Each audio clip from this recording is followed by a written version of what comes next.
जी, क्योंकि आप सबको पता है मेरा lecturer health physical education and sports science का इंटरव्यू हुआ था। उसमें जो क्वेश्चन मुझसे पूछे गए थे वो मैंने आपसे अलबत्ता शेयर तो किया था, लेकिन बहुत सारों ने ये डिमांड किया कि इसके आंसर भी मैं आपसे शेयर करूं। तो जितने भी क्वेश्चन मुझसे पूछे गए हैं उसके आंसर भी मैं आप आज आपसे शेयर करूंगा कि इनका जो है आंसर क्या हो सकता है, मैंने क्या आंसर दिया है। तो देखिए, सबसे पहले मुझसे पूछा था कि इंट्रोड्यूस योरसेल्फ। तो इंट्रोड्यूस योरसेल्फ में मैंने काफ़ी चीज़ें रिसर्च किया है, अपने सीनियर से मैंने चीज़ें पूछी है। तो इसमें आपका जो इंट्रोडक्शन है वो मैक्सिमम 2 मिनट का होनी चाहिए। 1.5 मिनट तक जो है आप अपना इंट्रोडक्शन तैयार करें। जिसमें आपने क्या करना होता है, सबसे पहले आपने अपना नाम बताना होता है, फिर अपना बैकग्राउंड कि आप कहाँ से है, अपना डिस्ट्रिक्ट, तहसील और गाँव का नाम आपने बताना है। फिर इसके बाद आपका जो फाइनल जो डिग्री है, ठीक है, जिस पोस्ट के लिए आपने अप्लाई किया है, और आपका जो फाइनल जो डिग्री है वो आप मेंशन करेंगे। फिर इसके बाद आपका जो एक्सपीरियंस है related to the post which you have qualified for interview, उसके रिलेटेड जितने भी आपका एक्सपीरियंस है 3-4 साल, वो आप डिस्कस करें। मुख्तलिफ अगर ऑर्गेनाइजेशन में आपने काम किया है तो वो आप डिस्कस करें। इसके बाद करंटली आप क्या कर रहे हैं वो आप डिस्कस करेंगे। फिर फर्दर इसके रिलेटेड आपका अगर आपका जो है कोई अचीवमेंट है तो वो आप ज़रूर शेयर करें। फिर इसके बाद दूसरे कोई ऐसा अपना जो है आजकल आप कोई कोर्स कर रहे हैं टीचिंग के रिलेटेड, अगर मैं लेक्चरर फिज़िकल एजुकेशन का मैंने जो है वहाँ पे इंटरव्यू दिया, तो इसके रिलेटेड जितने भी मैंने कोर्स किया है, ठीक है, जो कि सपोर्ट करता है मेरे टीचिंग को, तो वो मैं ज़रूर मेंशन करूँगा और आप लोग भी करें। इसके बाद आपका जो है इंटरेस्ट या आपके अंदर कौन से ऐसे स्किल्स है वो आप ज़रूर जो है अपने पैनल में, अपने इंट्रोडक्शन में जो है ज़रूर मेंशन करें। तो मुख्तसर से होनी चाहिए आपका इंट्रोडक्शन। इसके बाद सेकंड जो क्वेश्चन मुझसे पूछा था चेयरमैन साहब ने, उसने मुझसे पूछा था कि जो है आपने हेल्थ फिज़िकल एजुकेशन क्यों चूज़ किया था। तो देखिए, इसके रिलेटेड जो है बहुत सारी चीज़ें आपके जहन में होनी चाहिए कि आप जिस फील्ड में मास्टर्स कर रहे हैं या बीएस या किसी भी इसमें जो है आपने डिग्री ली है, तो इसके जो है मेन रीजंस आपको पता होनी चाहिए। जैसा कि हेल्थ फिज़िकल एजुकेशन की अगर बात करें तो देखो कि सबसे पहले ये कि मेरा passion for sports and physical activities, ठीक है। बचपन में जब हम खेलते थे तो हमें जो है बहुत मज़ा आता था, एंजॉय करते थे, और जो टीचर्स हमें पढ़ाते थे, स्पोर्ट्स हमें जो है खिलाते थे, या जो है कोचिंग, जहाँ कहीं से भी हम कोचिंग लेते थे स्पोर्ट्स के रिलेटेड, तो वो जो है हमें जो हमारे ट्रेनर्स, हमारे कोचेस हमें बताते थे कि जो है ये स्पोर्ट्स हमारे जो है कोग्निटिव डोमेन या लर्निंग प्रोसेस को इन्हांस करता है। तो उस टाइम हमारे जहन में एक चीज़ होता था कि ये फिज़िकल एक्टिविटीज़ या जो है स्पोर्ट्स कैसे हमारे लर्निंग को इन्हांस करता है। तो ये जानने के लिए एक हमारे अंदर, मेरे अंदर जो है एक पैशन था। गो कि जो है मैंने मास्टर्स करने के बाद मुझे ये चीज़ का इदराक हुआ कि वाकई में स्पोर्ट्स जो है physical activities, sports and physical activities हमारे लर्निंग प्रोसेस को इन्हांस करता है। करियर अपॉर्चुनिटीज़ में ज़्यादा है, बहुत सारे ऐसे फील्ड है जिसमें जाके हम जो है खुशी खुशी काम कर सकते हैं। जैसा कि अगर हम टीचिंग भी करते हैं तो फिज़िकल एजुकेशन में क्या करना होता है, स्पोर्ट्स के रिलेटेड चीज़ें जो हमें बच्चों को जो है प्रैक्टिकल जो है करवाना होता है। तो इसमें बच्चे जो है बहुत ही सीखते भी हैं और साथ साथ बच्चे जो है बहुत इंजॉय भी करते हैं, ठीक है। फिर जो है देखिए, आप स्पोर्ट्स में जो है अगर आगे अपॉर्चुनिटी की अगर बात करें, आप क्या जॉब कर सकते हैं, तो वो जो है हमारे पास बहुत सारे अपॉर्चुनिटी है। जैसा कि जो है हम कहीं पे जो है फिटनेस ट्रेनर लग सकते हैं, मुख्तलिफ स्पोर्ट्स है तो इनके जो है हम कोच बन सकते हैं। लेक्चरर फिज़िकल एजुकेशन हम लग सकते हैं। फिर जो है फिज़िकल एजुकेशन टीचर बहुत सारे इंस्टीट्यूट में हम लग सकते हैं। स्पोर्ट्स तहसील ऑफिसर, स्पोर्ट्स डायरेक्टर वगैरह जो है हम जो है लग सकते हैं। फिर करिकुलम, फिज़िकल एजुकेशन के जो है करिकुलम डेवलपमेंट भी जो है अपना डेवलपमेंट में अपना जो है काम, अपना जो है इनपुट हम डाल सकते हैं। फ़िटनेस और जो है रिहेबिलिटेशन सेंटर्स में जाके हम काम कर सकते हैं। तो इसी तरह इसके जो फ़ील्ड है वो बहुत ही जो है ब्रॉड फील्ड है, इसीलिए जो है मैंने चूज़ किया था। फिर इसके बाद जो है जब हम स्पोर्ट्स खेलते हैं तो हम सबको पता है कि इसमें जो है हम दूसरों के साथ हमारा सोशल इंटरेक्शन ज़्यादा होता है और वहाँ पे हम टीम वर्क सीखते हैं। और ये भी बहुत अच्छा एक है जो कि मुझे हमेशा मोटिवेट करता है। और स्पोर्ट जो है दूसरों को रिस्पेक्ट देना, दूसरों से रिस्पेक्ट लेना, टॉलरेंस करना, ये तमाम चीज़ें जो है स्पोर्ट्स ही हमें सिखाता है। तो इंसान को ज़िंदगी गुजारने के जो है डिसिप्लिन हमें सिखाता है स्पोर्ट्स, ठीक है, और फिज़िकल एजुकेशन हमें सिखाता है। तो ये बहुत सारे जो है रीजंस हम जो है वहाँ पे मेंशन कर सकते हैं और मैंने किया ये तमाम चीज़ें, ठीक है। इसलिए जो है मैंने फ़िज़िकल एजुकेशन चूज़ किया था। तो इस हिसाब से आप भी जो है अपने लिए एक अप्रोप्रिएट आंसर जो कि लिख के भी जो है देखिए मैं आपसे शेयर कर रहा हूँ। इसके बाद चेयरमैन साहब ने मुझसे ग़ालिबन क्वेश्चन किया था कि जो है मैक्रो और माइक्रो न्यूट्रिएंट क्या होते हैं। तो देखिए दो जो है टर्म हमारे पास है, एक है मैक्रो न्यूट्रिएंट, दूसरा जो है माइक्रो न्यूट्रिएंट। यानी माइक्रो न्यूट्रिएंट वो न्यूट्रिएंट होते हैं या वो न्यूट्रिशंस होते हैं जो कि हमारे बॉडी के लिए जो है बहुत ही स्मॉल अमाउंट में नीड होती है, हमारे बॉडी के ग्रोथ के लिए, हमारे बॉडी के प्रोसेस के लिए जो है बहुत ही कम मकदार में जो है इसकी नीड होती है। मैक्रो न्यूट्रिएंट्स वो न्यूट्रिएंट्स होते हैं जो कि बहुत जो है ज़्यादा या लार्ज अमाउंट में हमारे बॉडी के लिए इसकी जो है ज़रूरत होती है। हमारे बॉडी में जो है ग्रोथ के लिए, डेवलपमेंट के लिए, हमारे मसल के रिपेयरिंग के लिए, हमारे लेगमेंट वगैरह के रिपेयरिंग के लिए, बोन्स के जो है स्ट्रेंथ के लिए जो है लार्ज अमाउंट में उनकी जो है ज़रूरत होती है, जिनको जो है हम मैक्रो न्यूट्रिएंट कहते हैं। जब मैंने आंसर बता दिया तो फिर मुझसे पूछा कि इनके जो है एग्जांपल आप हमें बता दें कि इसके क्या क्या एग्जांपल हो सकते हैं। तो मैक्रो न्यूट्रिएंट में देखिए हमारे पास जो मेजर जो हमारे पास न्यूट्रिएंट्स है, जैसा कि हमारे पास कार्बोहाइड्रेट है, प्रोटीन है, फैट है, ये हमारे पास मैक्रो में आते हैं। जबकि माइक्रो में जो है हमारे पास हम मिनरल्स है जो कि माइक्रो में फिर इसके साथ जो है मुख्तलिफ वाइटामिनस है, वाइटामिनस ए, बी, सी, डी, फिर जो है के, ये जो है हमारे पास माइक्रो न्यूट्रिएंट्स में आते हैं जो कि हमारे बॉडी के लिए बहुत ही कम मकदार में उसकी नीड होती है, हमारे बॉडी में मुख्तलिफ प्रोसेस को इन्हांस करने के लिए, मेंटेन रखने के लिए उसकी नीड होती है। ठीक है। फिर इसके बाद जो है मुझसे पूछा कि एक नॉर्मल इंसान के लिए, एक नॉर्मल आदमी के लिए, मर्द के लिए डेली कितने कैलोरीज़ की नीड होती है। तो एक मर्द के लिए तकरीबन जो है 2000 से लेके 2500 तक जो है कैलोरीज़ की नीड होती है। इसके बाद जो है फिर मुझसे पूछा कि एक फ़ीमेल के लिए डेली बेसिस पे कितने जो है न्यूट्रिएंट्स की या जो है कैलोरीज़ की नीड होती है।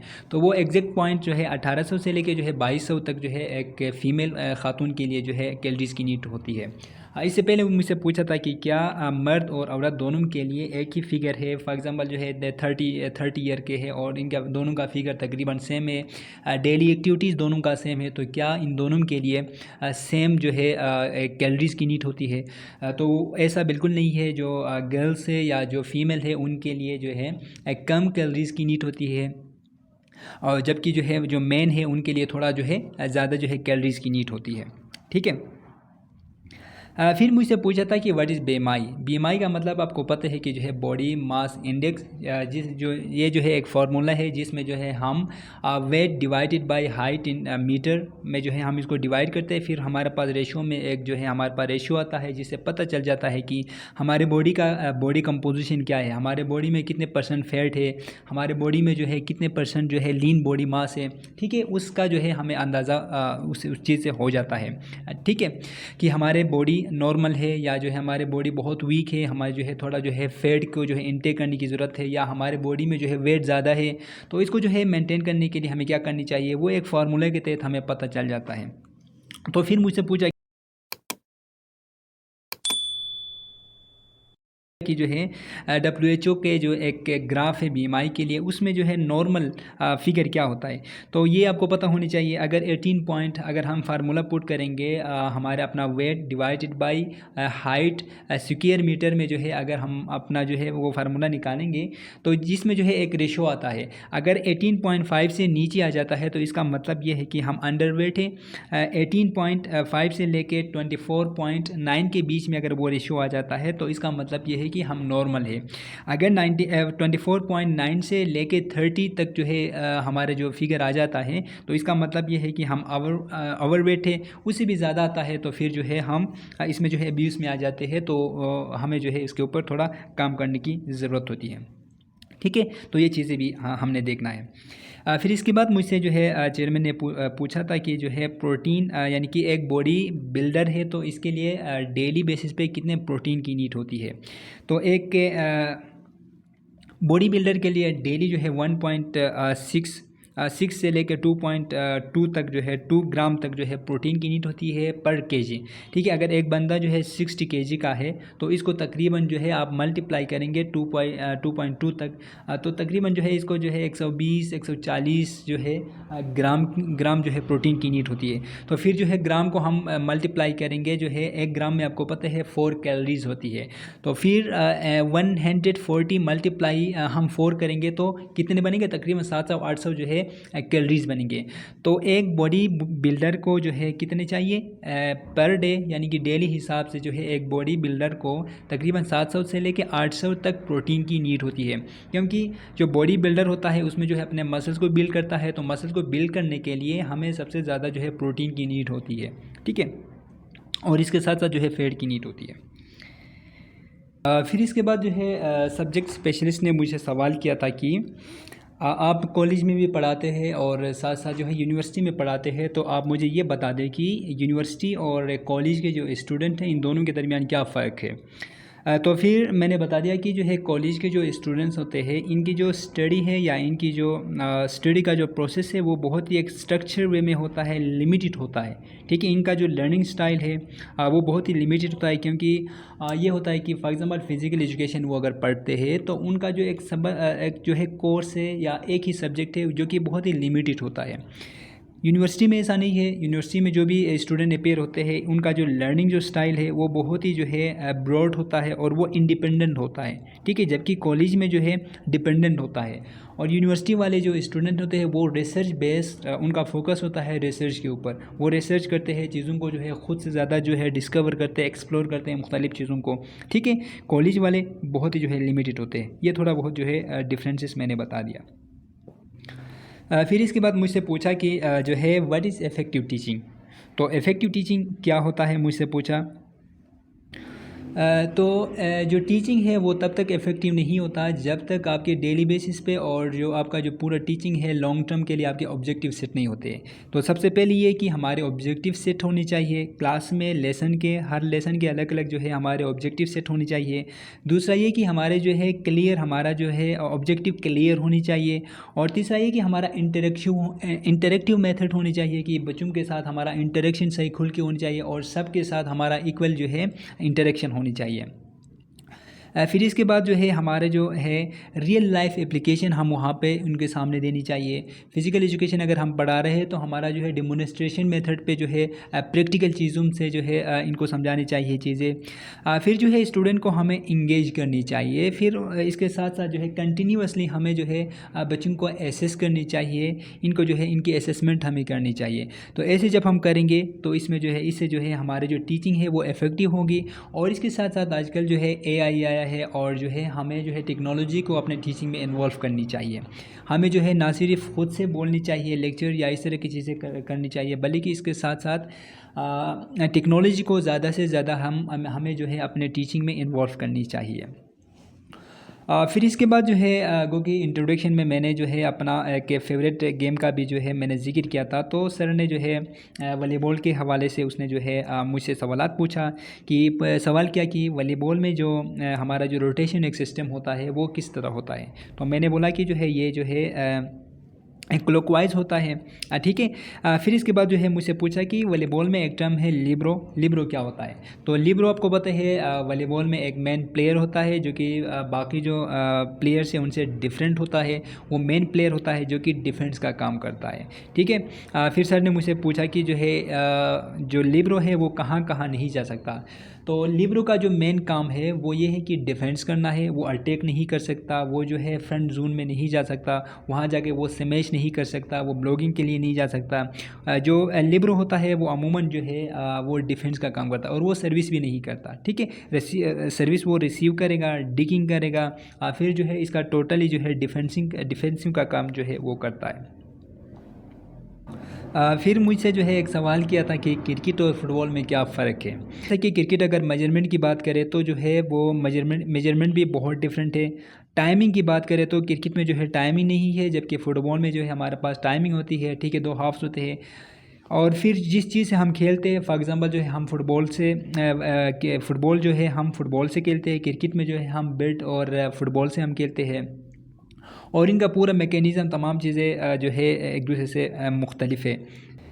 क्रिकेट में रन्स वगैरह बनाने होते हैं तो आपको पता है। फिर फुटबॉल में जो है आपने मैक्सिमम स्कोर करना होता है, ठीक है, यानी कि अपोनेंट के ऊपर जो है आपने स्कोर करना होता है। फिर इसके बाद मुझसे क्वेश्चन पूछा कि जो है ट्रैक इवेंट के हवाले से कि जो है ट्रैक इवेंट में और फर्दर कितने जो है इवेंट्स होते हैं। तो ट्रैक इवेंट में आपको पता है स्प्रिंट एक रेस होता है, sprint race, middle distance race, relay race और हर्डल्स होते हैं, ठीक है। फिर जो है लॉन्ग डिस्टेंस रेस जो है वहाँ पे कंपटीशन करते हैं। फिर जो है सर ने मुझसे पूछा कि what is aerobic and anaerobic exercise. तो एरोबिक एक्सरसाइज आपको ये पता होनी चाहिए कि जो है एरोबिक एक्सरसाइज वो एक्टिविटीज़ या उस एक्सरसाइज को कहते हैं जिसमें ऑक्सीजन का जो है हमारे दाखिल होता है, जिसमें हम ऑक्सीजन लेते हैं। और ये जो है लॉन्ग टर्म के लिए हमारा जो है शुरू में इंटेंसिटी कम होता है, फिर ग्रेजुअली हम अपने इंटेंसिटी को जो है बढ़ाते हैं। इनमें जो ड्यूरेशन है वो जो है बहुत ही जो है लॉन्ग टर्म होता है, ठीक है, शॉर्ट टर्म नहीं होता, बल्कि लॉन्ग टर्म के लिए हम एक्टिविटीज़ कर रहे होते हैं।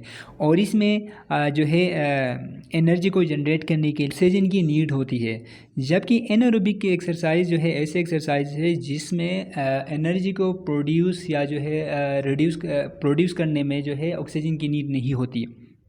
इनएरोबिक एक ऐसा एक्सरसाइज है जिसमें जो है ऑक्सीजन की नीड नहीं होती, जिसमें ऑक्सीजन नहीं लेना होता, क्योंकि जो है बहुत ही शॉर्ट टर्म में हम जो है वो एक्टिविटीज़ परफॉर्म कर रहे होते हैं, ठीक है। एग्जांपल एरोबिक और एनारोबिक एक्सरसाइज के जो है एग्जांपल जब मुझसे कहा तो एरोबिक एक्सरसाइज के जो एग्जांपल्स है वो आप जो है स्विमिंग, जॉगिंग, साइकिलिंग या जो है लॉन्ग टर्म जो भी जो है हम एक्टिविटीज़ करते हैं वो एरोबिक एक्सरसाइज में आते हैं। जबकि एनारोबिक में जो है हमारा स्प्रिंटिंग है, वेट लिफ्टिंग है, ठीक है, मुख्तसर टाइम पे हम जो भी एक्टिविटीज़ करते हैं वो हमारे जो है